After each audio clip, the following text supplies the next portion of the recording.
Sou Hélio de Menezes Silva. Estamos vendo uma série chamada Uma Vez Salvo, Sempre Salvo. São 19 videoaulas. Geralmente eu adaptei de um sermão do pastor Steven Anderson. E o vídeo anterior eu fiz adaptando do pastor Steven Anderson. Já criei da maneira que ele explicou no vídeo anterior. Eu já criei durante muitos anos. Mais de alguns anos para cá. Eu creio mais de uma maneira que foi bem explicada pelo pastor Peter Ruckman, e a maneira que eu vou explicar aqui estão nas notas de aula. Essa maneira está nas notas nas notas de rodapé da Bíblia LTT. Então, já estudamos 16 aulas. Você pode vê-las no canal YouTube STT Tel, na playlist criada Soteriologia 2, e comecemos a 17ª aula de número 16 e de título Sempre Salvo, 16/19, Respostas a Objeções, Hebreus 6, de 4 a 6 e 10, de 26 a 31, fora da dispensação das assembleias, isso é, das igrejas locais. Vou ler Hebreus 6,4. Porque é impossível àqueles já de uma só vez por todas havendo sido iluminados, e havendo provado do dom gratuito celestial, e participantes havendo sido tornados de o Espírito Santo. 5. E havendo provado da boa palavra de Deus, e dos poderes do mundo que está vindo. 6. E havendo caído para um lado, outra vez os renovar para arrependimento. Assim estão eles novamente crucificando para si mesmos o Filho de Deus e o expondo à vergonha pública. Agora, adiante para Hebreus 10, 26. Porque, se estamos deliberadamente pecando nós, depois de receber o correto conhecimento de a verdade, então já não mais resta sacrifício nenhum concernente aos pecados. Mas somente resta uma certa aterrorizante expectação de julgamento. E somente resta ardor de fogo estando para devorar os adversários. Verso 29. De quanto pior castigo supondo vós será julgado merecedor aquele, ao Filho de Deus havendo pisado, e ao sangue do testamento havendo estimado por não santo, no qual, o sangue, ele, isso é, o Filho de Deus, foi santificado, e ao Espírito da graça havendo insultado. Letra A. Todos os católicos, isso é, romanista e papista, e todos os arminianos, isto é, metodistas, anglicanos, episcopais, pentecostais, carismáticos, neopentecostais, adventistas do sétimo dia, testemunhos de Jeová, mormons, etc., ensinam o seguinte, abre aspas, o homem referido nessas passagens é genuinamente salvo, e todo salvo, de antes, de hoje e de sempre, tem que perseverar até o fim, ou senão cairá da graça e perderá sua salvação. Isso é um ensino. Há duas religiões só do mundo: fé e somente fé, e fé mais obra. Nós vemos logo em Abel e em Caim. Abel fez o que Deus ordenou. Talvez parecia até barato demais, fácil demais, sem trabalho, tomar um animal e fazer um sacrifício, como ele viu que Deus rejeitou a roupa feita por Adão de folha de figueira, que representa a obra, e Deus imolou animais, que eu creio que foram cordeiros, e fez roupas, e Adão deve ter ensinado isso a Abel e aos filhos. Porque Abel fez o sacrifício? Porque Adão ensinou.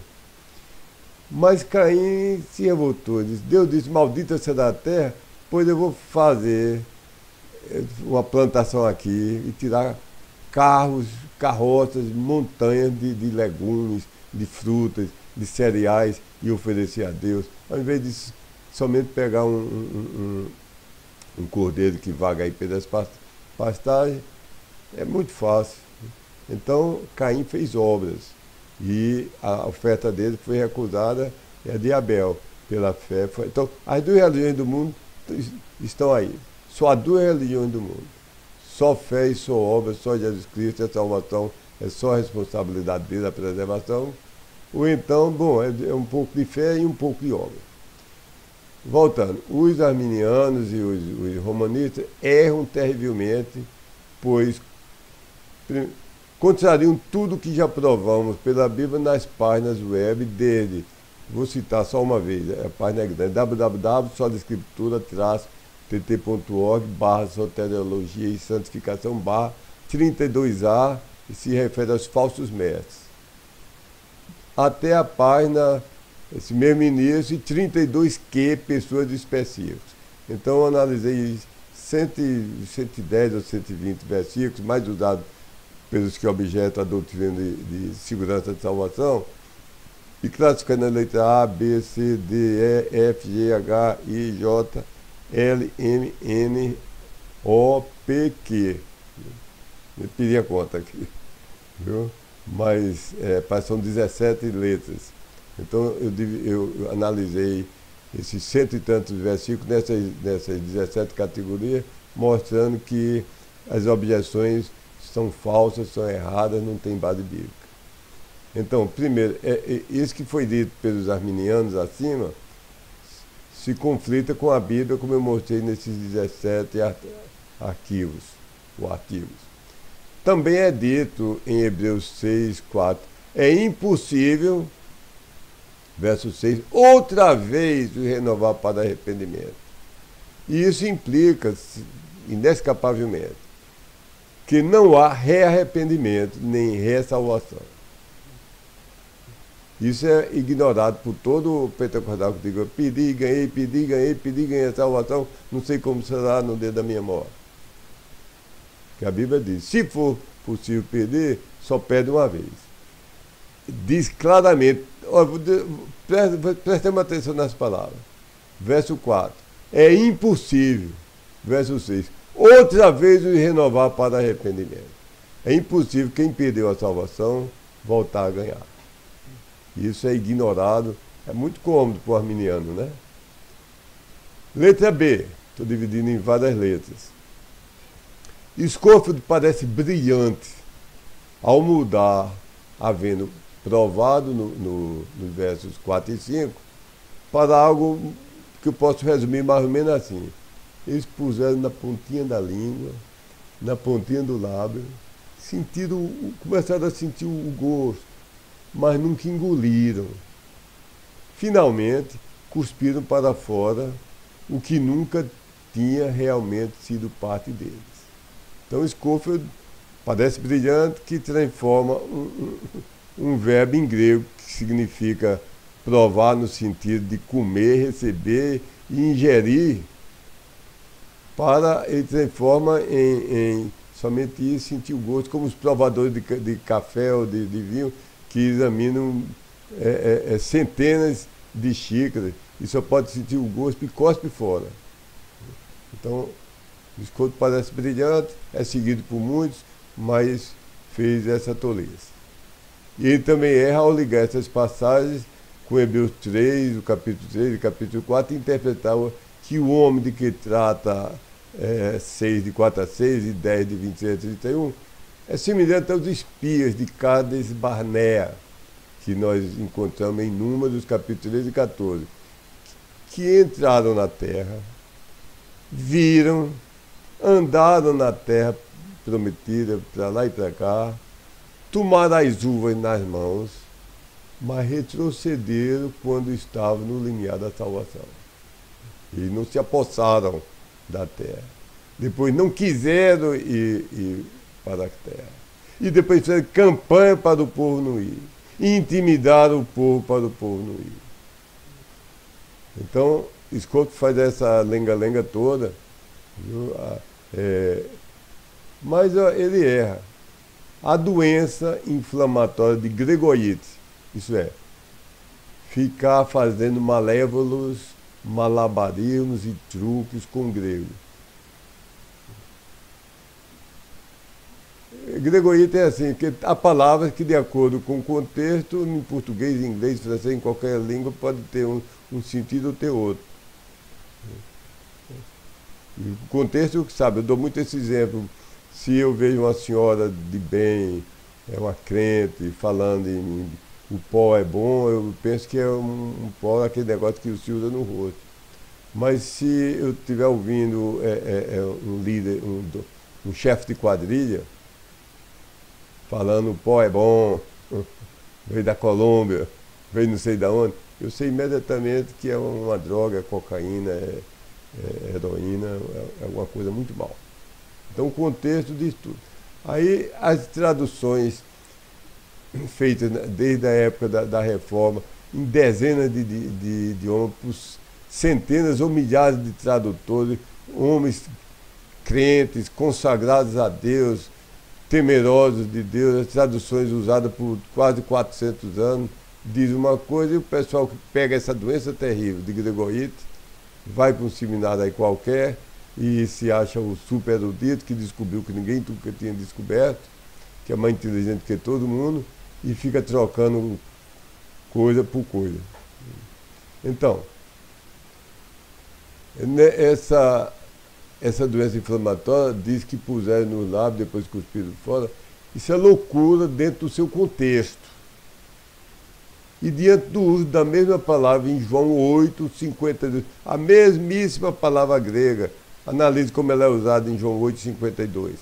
Vou ler: caso algum homem preserve e obedeça a minha palavra, então de modo nenhum provará ele da morte para o sempre. A morte ninguém experimenta e cospe fora não, rapaz. Nem a morte física, nem a morte eterna. É a mesma palavra. Provar significa, não é experimentar e cuspir fora. É receber, colocar na boca, engolir, ingerir, colocar no interior de você mesmo. Depois, nenhum dos espias, essa comparação com os espias do livro de Números é sem sentido. Porque nenhum dos espias provou, recebeu, comeu o dom celestial. Está falando ali de terra, não é de vida eterna. Nenhum espia se tornou participante do Espírito Santo. Nenhum espia provou as virtudes do século futuro, que é o milênio para o judeu. O milênio abençoado. Não é a dispensação das assembleias locais. Nenhum espia de novo crucificou o Filho de Deus e o expôs ao vitupério. Nenhum espia foi queimado por ter se recusado a entrar na terra. Nem mesmo Moisés entrou na terra. Então essa analogia de Scofield com os espias de Cades Barnea não tem nenhum sentido. É loucura pensar a respeito de judeus perdidos como se fosse participante do Espírito Santo, como tendo provado e recebido e ingerido os dons celestiais, como tendo provado e recebido e ingerido a boa obra do Senhor e os poderes do século futuro, que é o milênio. Sedi Han, um grande professor da Bíblia, era um médico extraordinário, e deixou tudo e se transformou num grande professor da Bíblia. Parece brilhante ao se prender ao verso 8, onde fala espinho, abrolhos, queimada, e decidir que essa passagem somente se refere a coisas inanimadas, pedra, madeira, etc. Não se refere a pessoas.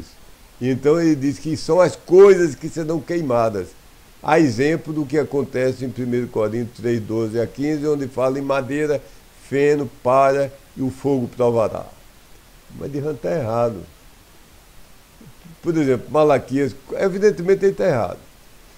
Mas, ademais da lógica, da evidência que ele está errado, veja um exemplo. Em Malaquias 4, de 1 a 4, em 2 Samuel 23, 6 a 7, mostram homens sendo queimados no fogo. Então, isso não tem o menor sentido de errar, não vou nem perder tempo mais. Depois Oliver Green e Frickson.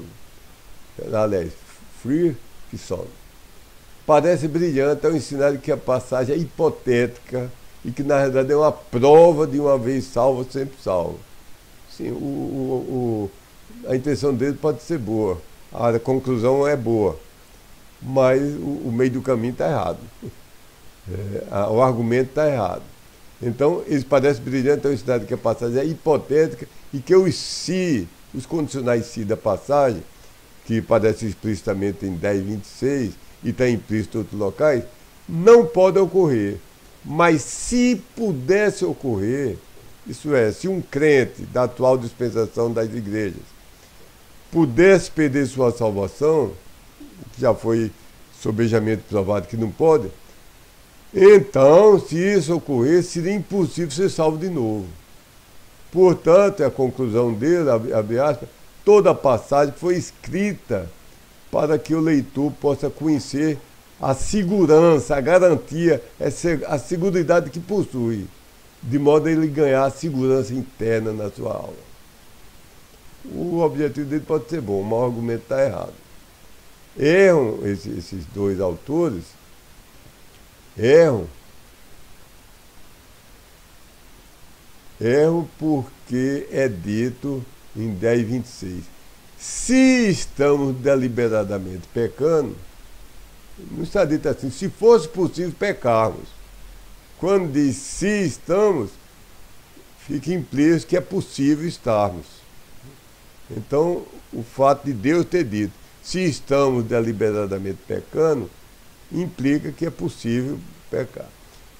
Também é dito em 6, verso 6, e havendo caído para um lado, não é dito, se fosse possível que caísse para um lado.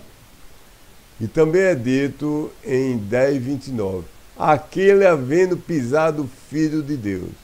Não é dito, se fosse possível que alguém pisasse o Filho de Deus. Resumindo esses três passagens, a Bíblia mostra que há pessoas que pisaram o Filho de Deus, que estão pisando e que pisarão o Filho de Deus. Há pessoas que caem de lado e há pessoas que estão pecando deliberadamente. Então, mesmo crente. Então, isso não é uma hipótese impossível de ocorrer. Portanto, Hebreus 6, de 4 a 6 e 10, de 26 a 31, não trata de algo que jamais poderia ocorrer, mas sim de algo que podia realmente acontecer. Letra E. W. Robertson Nichols, no Expository Greek Testament. Também parece brilhante, ao ensinar que o dom gratuito celestial do verso 4 é o perdão, não é salvação. Ou então é o Espírito Santo. E alguns alunos dele, os sucessores dele, reduzem o dom somente à iluminação do Espírito Santo. Então, ou de uma maneira ou outra, num grau ou no outro, diz que esse dom gratuito celestial não é exatamente a salvação, mas que a passagem trata de um judeu genuinamente convertido ao Cristo, mas que retrocedeu e renegou tudo e voltou a amaldiçoar o Cristo na sinagoga, assim perdendo tudo e jamais podendo se rearrepender e ressalvar. Parece bonito, mas erra. Então, tem alguma coisa, a intenção pode ser boa, alguns pontos podem ser corretos, mas o todo erra pelos seguintes motivos. Desenfatiza ou mesmo suprime que a pessoa em foco recebeu não só a iluminação, mas também recebeu o dom gratuito celestial. Também se tornou participante do Espírito Santo. Também provou, recebeu, comeu, ingeriu a boa palavra de Deus e a virtude do século futuro. Também deixa no ar que um salvo da presente dispensação, pelo menos se é um judeu convertido ao Cristo, pode perder a salvação. Isso contraria tudo que já provamos pela Bíblia nas páginas 32A a 32Q. Então, essa teoria contraria tudo o que encontramos na Bíblia. F, Pink, parece brilhante em seu ataque por grego it ao alterar participantes para acompanhados. No verso 6,4. Ao alterar havendo provado, 6, versos 4 e 5, para algo que é mais ou menos assim: puseram na pontinha da boca, na pontinha da língua, no início do lábio, sentiram o gosto, mas nunca engoliram. Finalmente cuspiram fora o que nunca realmente tinha sido parte deles. Então, o Pink também faz esse malabarismo. Errado, né? Sem base bíblica. E também, terceiro, ele ensina que essa passagem não se refere a verdadeiros crentes. No cômputo global, Pink erra, pois, primeiro, isso é contra o uso comum do grego, é contra todos os usos, em todas as ocorrências no Novo Testamento, da palavra. Cheque você mesmo, vá numa concordância e cheque, é a palavra em Strong 3353, se não me engano, é metóchos. Então, cheque pelo menos nesses pontos. Em 1 Coríntios 9:10, 9:12, 10:17, 21 e 30, Hebreus 2:14, onde está escrito que ele participou. Em Hebreus 3:1, 14, aliás, 3:1 e 14, em 6:4, em 12, 8 e 10, etc. É contra o contexto, é contra todas as Bíblias da época da Reforma. Antes, na escuridão da Idade das Trevas, numa cidade de 100 mil habitantes, havia talvez uma ou duas Bíblias. No mosteiro, somente um ou dois dos centenas de monges podiam abrir a Bíblia e ler em grego. E a população era analfabeta, quase toda, e os que não eram iam à mesa, ouviam em latim e não entendiam nada. Na Reforma, glória seja dada a Deus, as Bíblias, a palavra de Deus foi traduzida para dezenas, 20 ou 30 ou 40 das línguas da Europa e das Américas, em inglês, alemão, espanhol, italiano, francês, as principais línguas que havia em toda a Europa, em todo o mundo ocidental. E as pessoas foram, a imprensa tinha sido inventada por Gutenberg, a Bíblia agora era muito barata, e milhares ou centenas de milhares ou milhões de Bíblias foram distribuídas, vendidas, e cada família podia ler a Bíblia na sua própria língua. Nós não podemos imaginar como isso teve um impacto. Mas todas essas Bíblias não faziam esses truques de gregoísmo que apareceram nos últimos anos nos seminários mais metidos a intelectualóides. Então, esse gregoísmo é feito para degradar participação interna a ficar somente participação externa. Esse crítico, Pink, ele dá a entender que participaram, mas não participaram de verdade internamente, só foi uma participação externa. Segundo erro desse autor, isso não é encontrado em parte nenhuma das Escrituras e faria o Cristo não realmente ter morrido, em Hebreus 2:9, porque se participar é somente acompanhar, se provar é somente sentir o gosto e jogar fora, então, quando ele diz que Cristo provou a morte, ele só fez experimentar e não morreu de verdade. Então, se isso fosse verdade, Cristo não teria morrido de verdade, o verdadeiro salvo não ficaria realmente isento da morte, porque ele só ia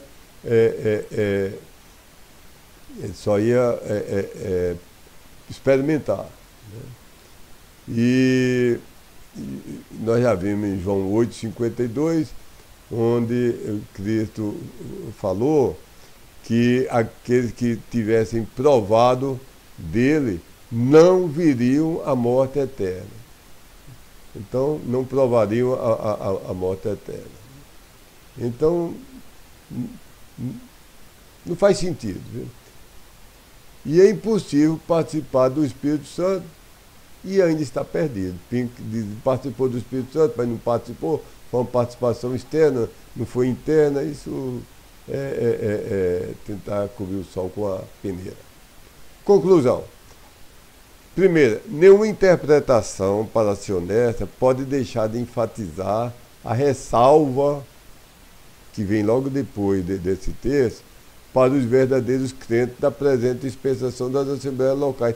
Poucos versos depois, porque é um grande pecado terminar uma interpretação no meio de um capítulo sem ler tudo.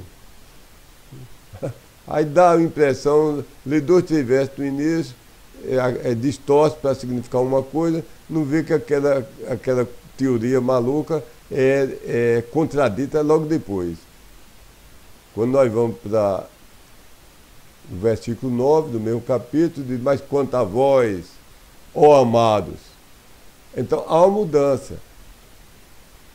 O escritor de Hebreus, que eu creio que foi o apóstolo Paulo, mas não importa agora, ele está se dirigindo a um público, uma plateia.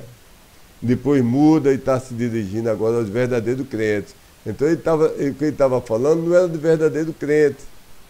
E agora ele muda e diz: quanto a vós, ó amados. Olha a diferença. Temos sido feitos confiantes de coisas melhores e coisas acompanhando a salvação. Verso 18.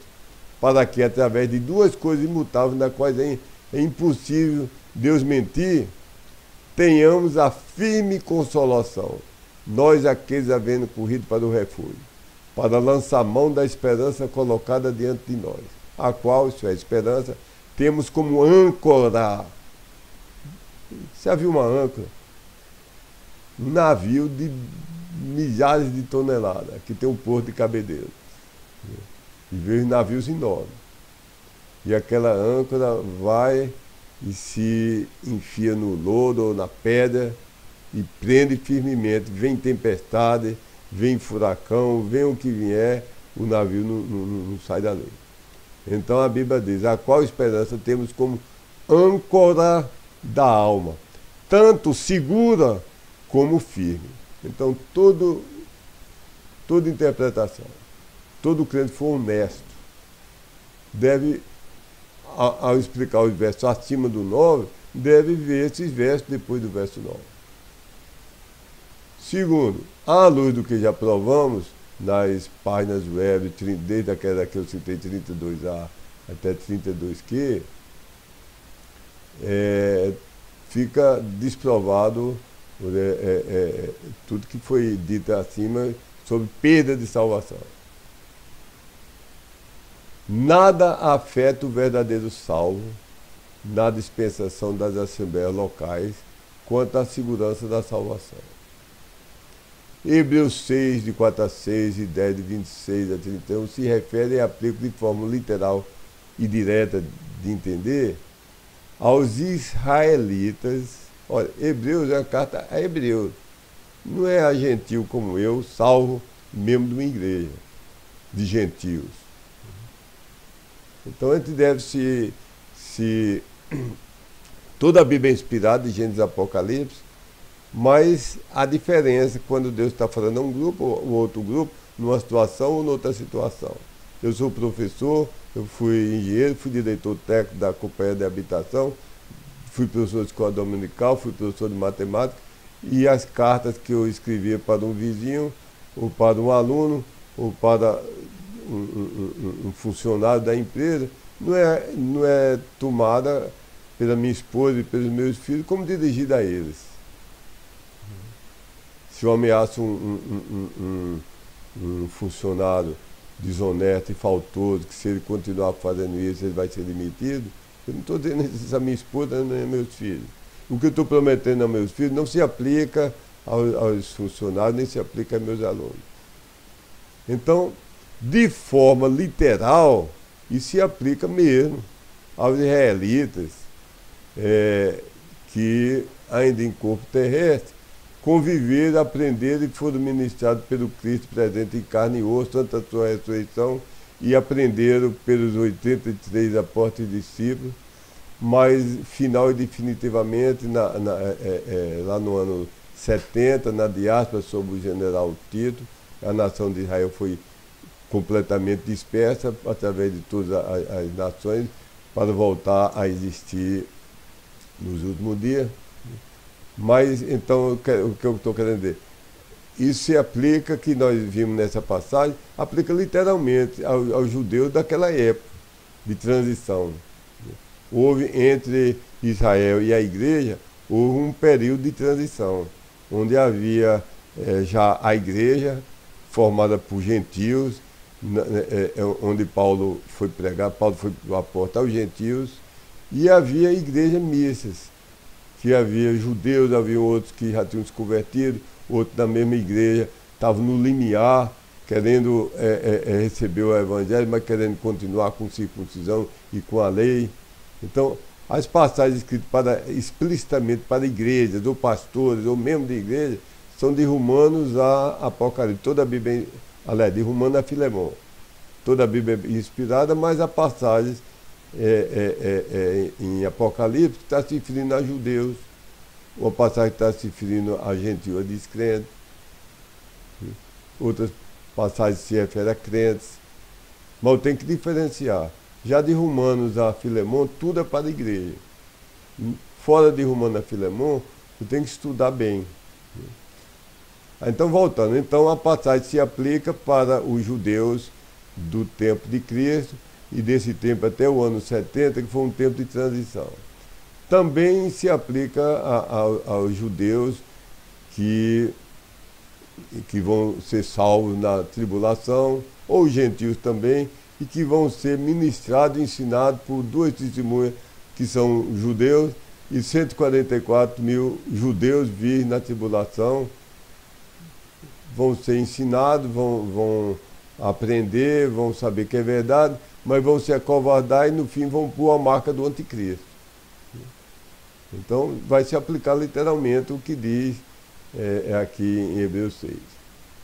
Ou então os judeus, aliás, os judeus não, as pessoas que nasceram durante o milênio, só entram no milênio salvos, mas os filhos dos salvos nem sempre vão ser salvos, nem sempre vão crer.